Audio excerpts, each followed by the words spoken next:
उद्या सन 2017 साली युतीचं सरकार असताना बावनकुळे साहेब एनर्जी मिनिस्टर असताना मुंब्रा कळवा आणि काही भागामध्ये टोरेंट मार्फत वीज देण्याचा उद्योग सुरू झाला.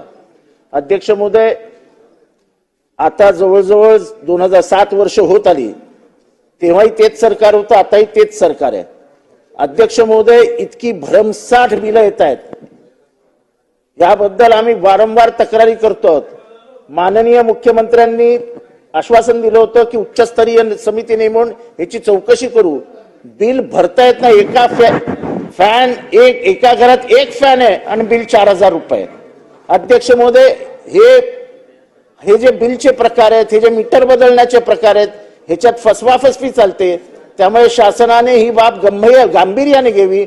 मुंब्रा कळव्यामध्ये 50% माणसं ही अंडर पॉवर्टी लाईन आहे.